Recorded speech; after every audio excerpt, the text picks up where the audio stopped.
You are listening to the ADHD Support Talk Radio podcast. ADHD Support Talk Radio is sponsored by ADDclasses.com. Sign up now for a free webinar by going to www.addclasses.com. This is your co-host, Tara McGillicuddy.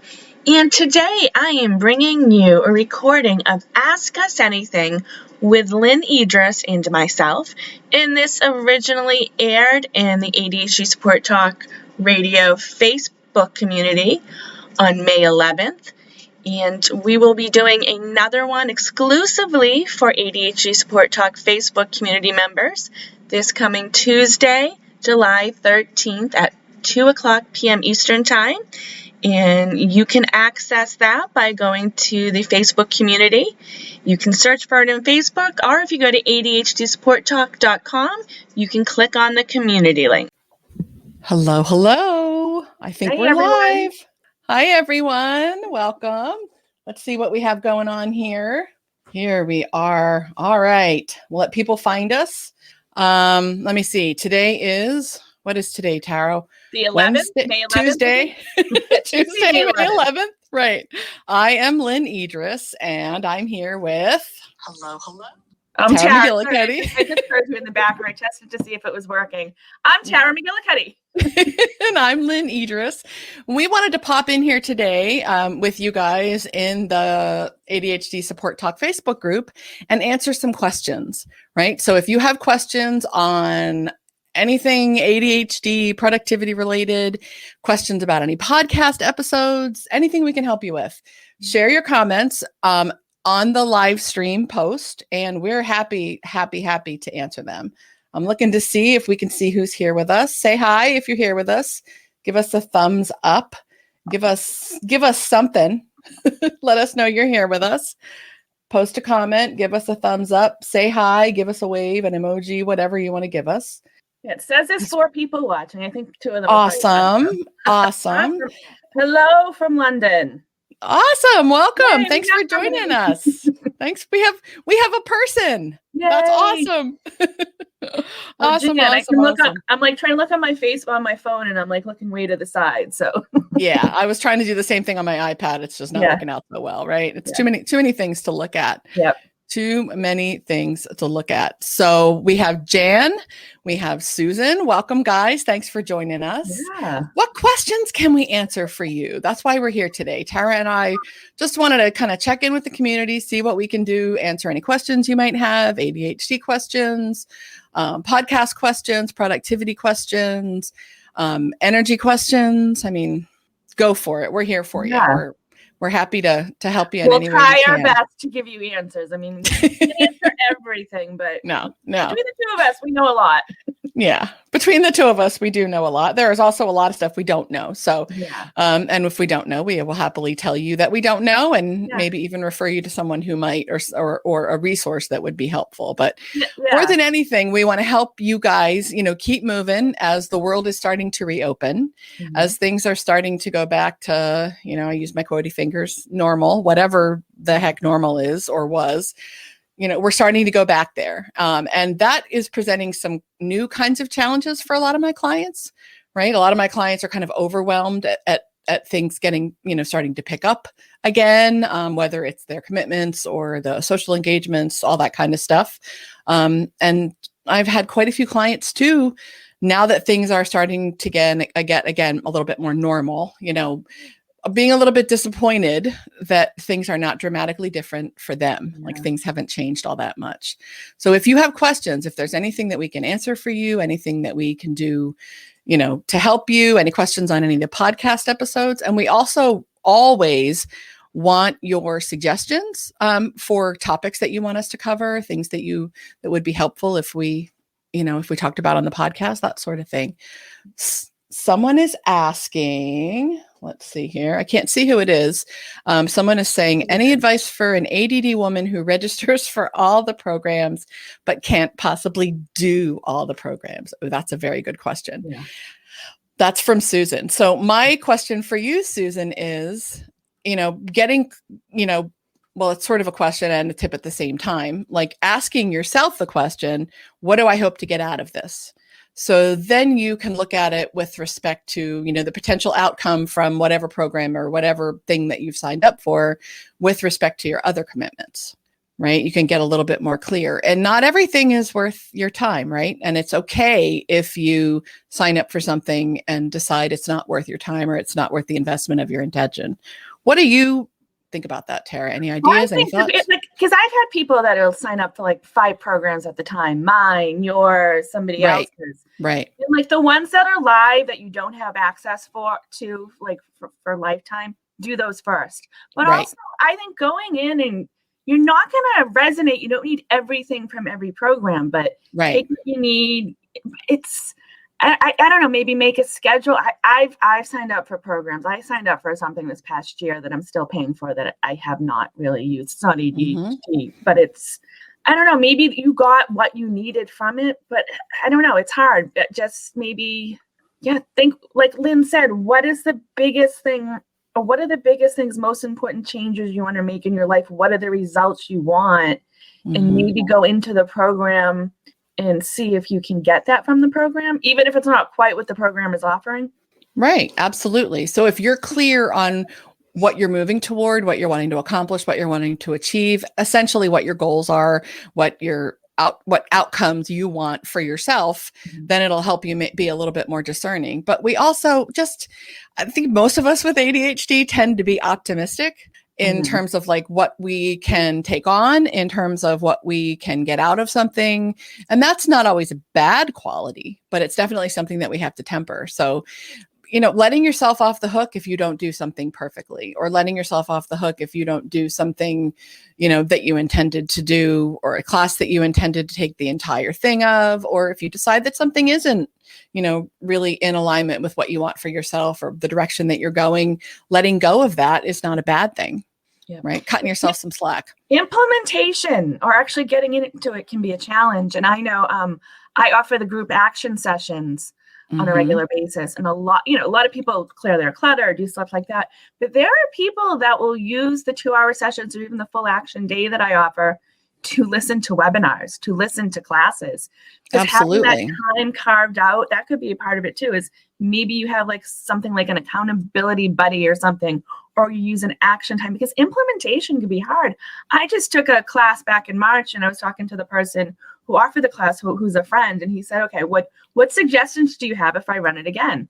And I thought the class was great. I said, one of the big things I would have liked is because I paid for the upgrade, is if there was like an implementation time in the upgrade where, we just spend an hour, 20 minutes to just do that.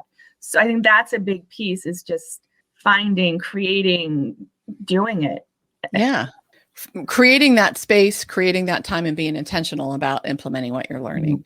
I always say, knowledge alone, information alone rarely changes behavior. Knowledge is important. Information is important. But if you're not implementing, applying, actually using what you're learning in your real life, it's probably not going to result in any kind of like really noticeable isn't quite the right word, but really like significant, substantial, lasting change. So that's absolutely an important thing. So making space for it, being intentional about implementing what you're learning. And, we do have to pick and choose, and it's not easy, but if you're clear on what you want out of the program, if you're clear on what you want for yourself and what you're working toward, that absolutely can get easier. Let's see, who is this? Susan says, do you recommend a time study? I have a lot of unstructured time that I feel is wasted. Unstructured time is the worst for us, Susan. You know that. Absolutely. I'm not quite sure what she means by a time study. To me, that's unclear. So I'm assuming that she means like sometimes when other coaches, or I don't do this a lot with my clients because it tends to be like kind of a project that most of them are just it's going to overwhelm them, but kind of logging or tracking, keeping an eye on where you're spending your time. Is that what you're asking, Susan? I definitely recommend, doing something to improve awareness. So if it's not a real formal time study, one of the things I'll do with my clients is whenever you're going into a block of unstructured time and you have intentions for how you're going to spend spend it, right? You know what you want to accomplish, or, that of course is really clear. Knowing what you want to accomplish, having clarity before you get to that, kind of unstructured time, and then having some sort of gentle something to remind you to check in with yourself. Like, am I really focused where I want it to be? So I don't like to use timers for that, like regular timers. I like to use something more gentle, like a meditation chime or a bell or something, just to then ask myself. I have to write down, like, this is what I intended to do during this block, right? And then, check in with myself and see, am I really where I intended to be? Yeah, I mean, and that could just be like every 20 minutes, every half hour, just, asking that. But what happens when you put that intention to become more aware of it? Because you're more aware of it, you're getting more done. So it's like, it's not complete. I don't know. It's just that added structure, that added awareness helps you be more aware of the time. So it's not the same as when you're not paying attention. So maybe just putting that intention to be more aware and check on yourself every so often, like, that intention and being aware and mindful of your time in your day. I think for a lot of us with ADHD is even more important than, logging, checking. It's like when you go on a diet. I've been to nutrition since I was 6 years old. And when I'm told, I need to log my food, it's not like I'm paying attention to what I eat. I used to lie about what I ate too. So it wasn't the same as being mindful of what you're putting into your body. So you can do both and play around and see which one helps you the most. I mean, these are suggestions, but each of us is different. Absolutely. And I think, one of the things that happens when you go into an unstructured time with like solid clarity about what you want to accomplish, where you want to spend your time, what you want to be paying attention to, and you can check in with yourself. Even if you don't check in with yourself, having that clarity going in can make a huge difference.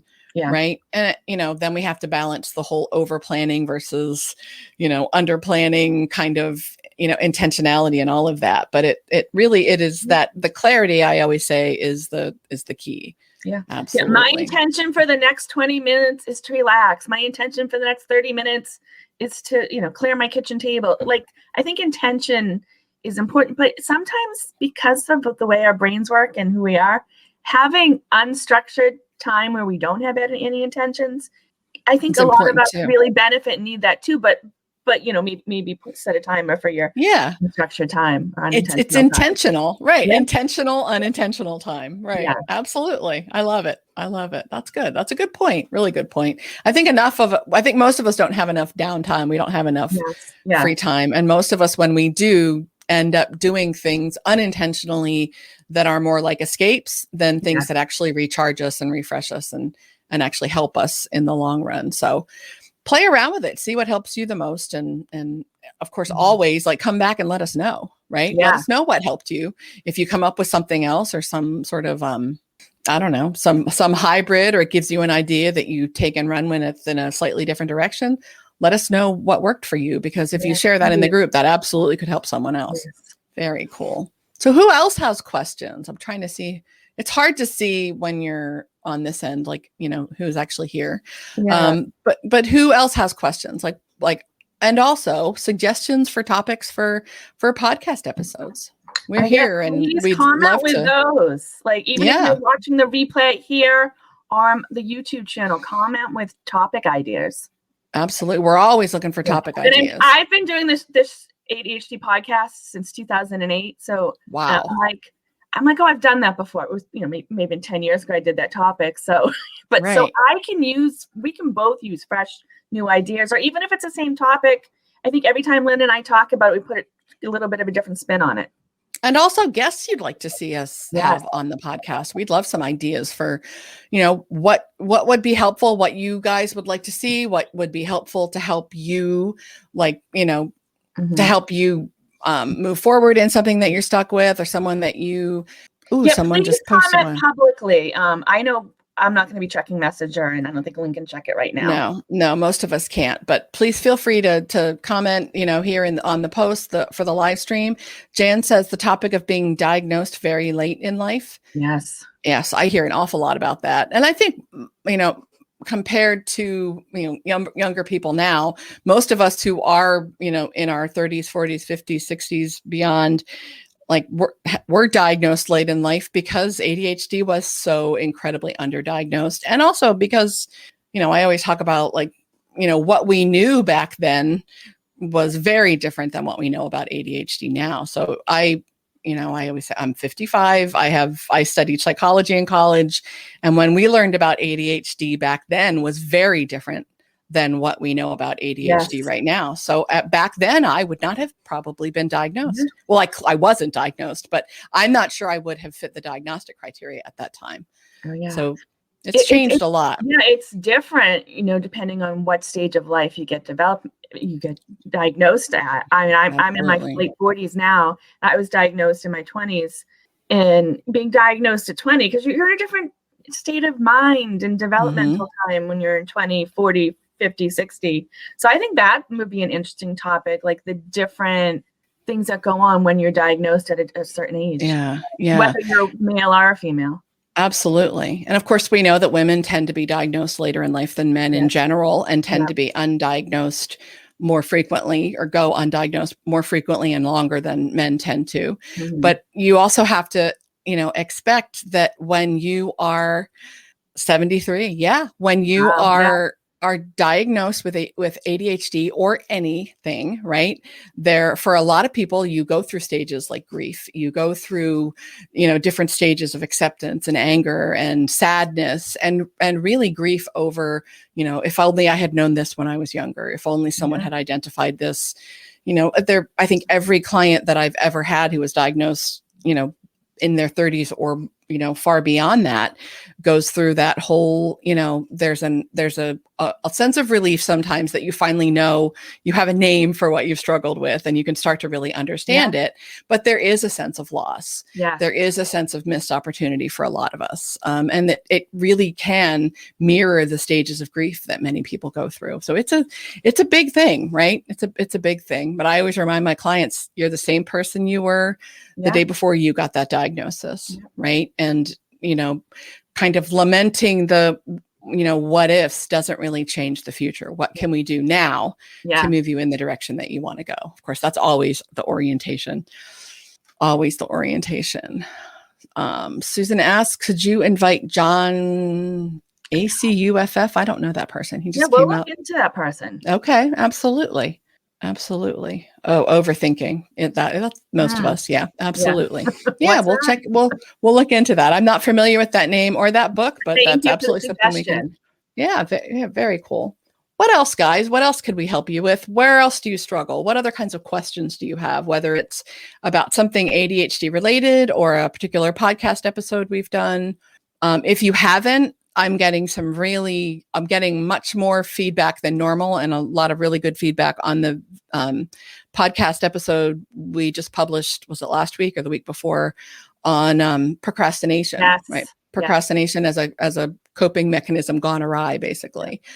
And I know that's a topic that's a really tough one for a lot of us. Yeah, and that's a topic that I almost think is like overdone. But anytime we put something up related to it, we get a lot of feedback, and it helps people. So, I mean, you and I, as people with ADHD ourselves, we know procrastination. Yeah. Procrastination is a huge thing for all of us. So I think it's good to hear from people that when we do these topics again and again, that it's still helpful. Absolutely. It is very helpful. So we're here, guys, if there's anything you want to ask us. And, when we're done with the live stream, if there's anything you want to know, any questions you have, any suggestions for topics, guests you might want to see, please do feel free to comment here on this post or just post them in the group.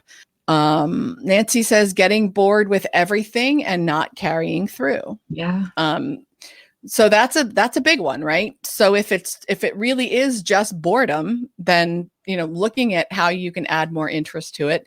As a coach, my orientation when it comes to something like that is to always be sure to bring the client back to how the thing that they need to do, intend to do, need to follow through on is related to their values, right? What's most important to them, like how they're showing up, who they want to be, what's most important to them in their lives. And everything you do in your world in some way, even the most mundane minutia crap, is somehow tied to your values. So when you can get to that, that's where we could get some juice.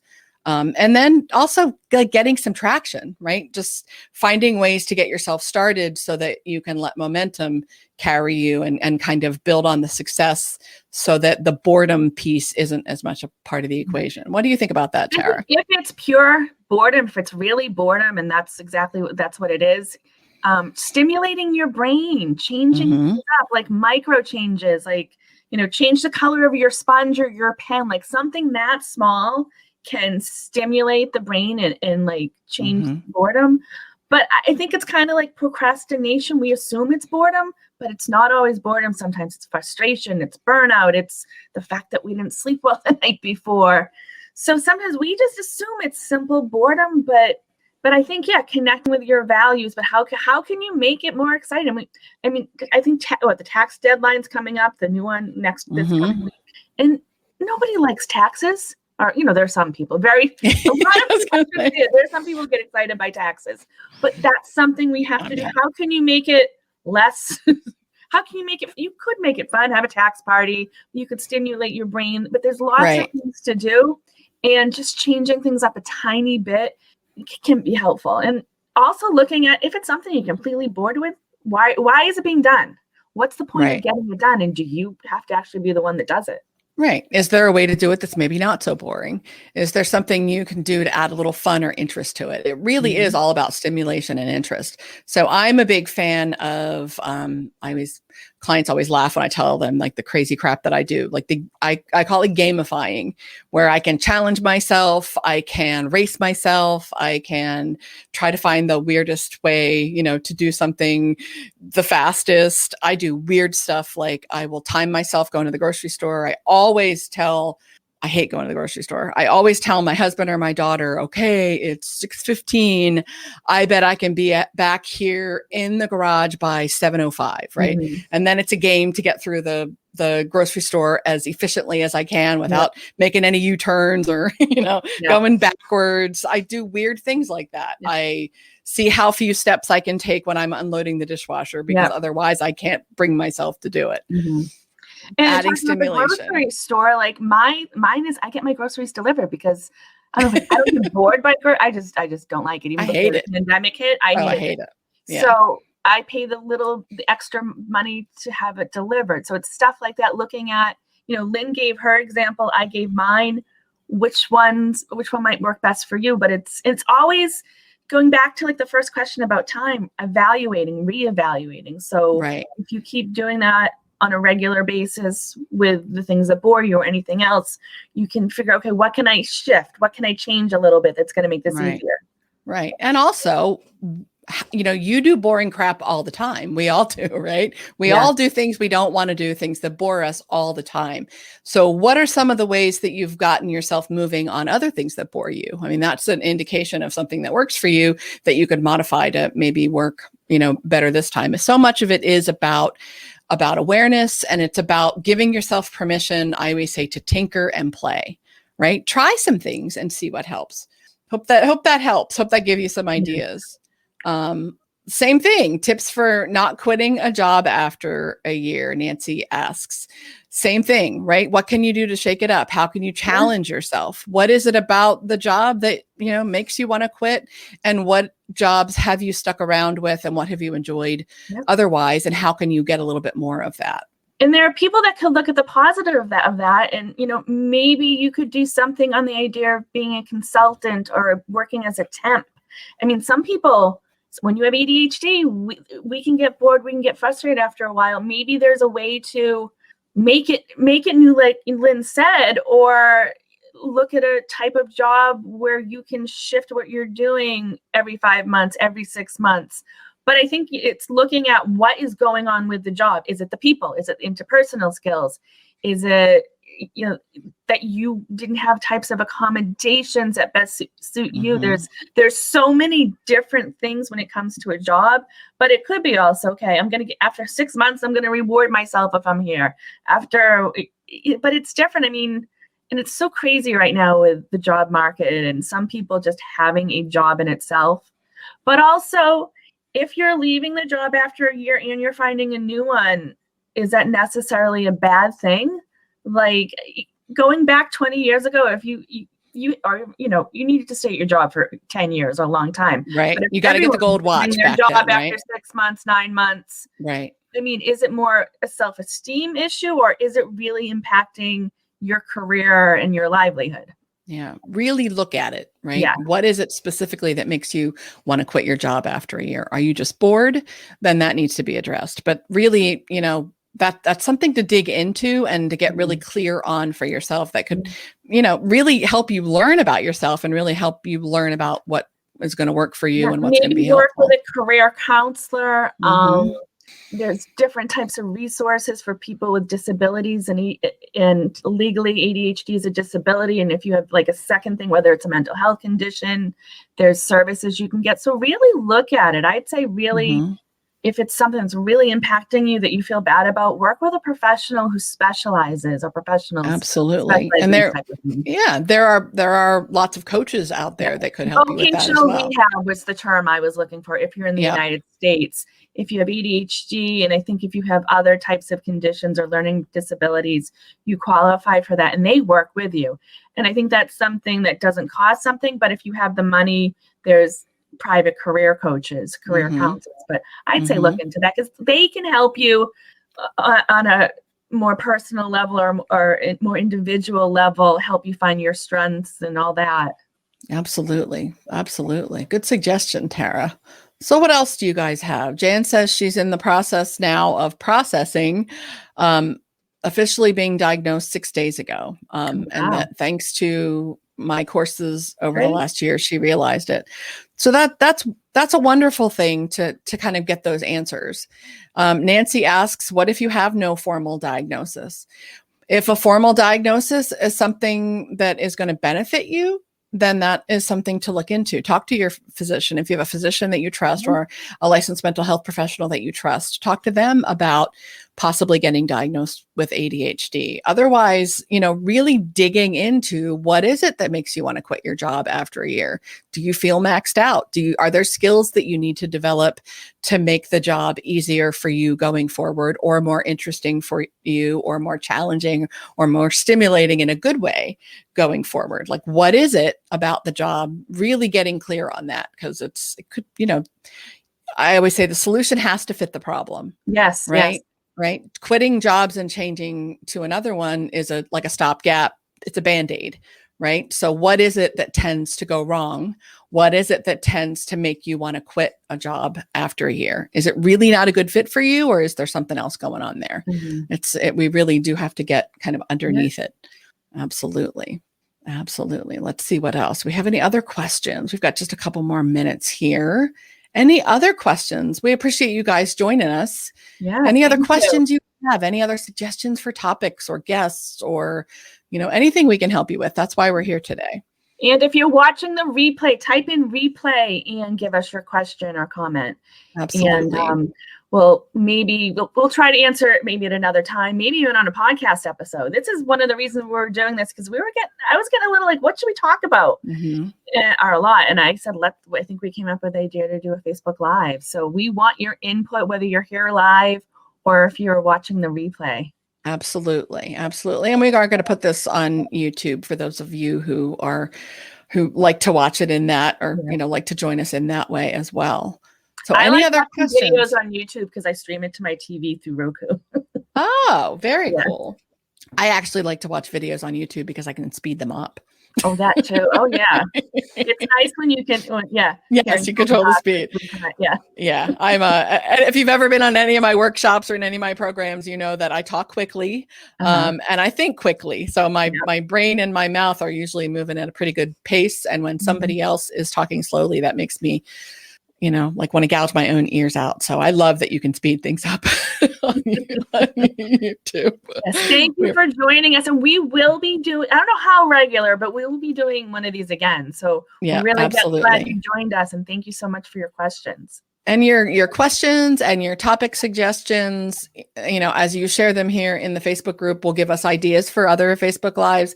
They'll give us ideas for podcast episodes, and they'll let us know how we can help you. And that's, that's what this is all about. We want you to feel connected as a community. We want you to know that you're not alone. And, we want to help you make the most of your life and really learn to live well with your ADHD. So any last words, Tara? I think we're getting just about close to the end of time. Make sure if you're watching this on YouTube, you come over and subscribe to the Facebook group on Facebook, the ADHD Support Talk with Tara McGillicuddy and Lynne Edris. It's a long title. It is a long title. Yeah. ADHD Support Talk should take you there. And that's probably something we should link on the YouTube videos too. I just don't know why I didn't think of that before. But if you go to ADHDsupporttalk.com, up at the top it says community. That'll take you there too. There you go. Find all our episodes there. Awesome. Well, we appreciate you guys being here. We always appreciate your attention. We'll keep checking back for questions. We'll keep checking back for suggestions and topic ideas. And we'll see you again. Hopefully not too long. We'll try to do this more often. Yeah. Thanks everyone. At all. Bye, guys. Thanks for being here. We appreciate you. See you soon.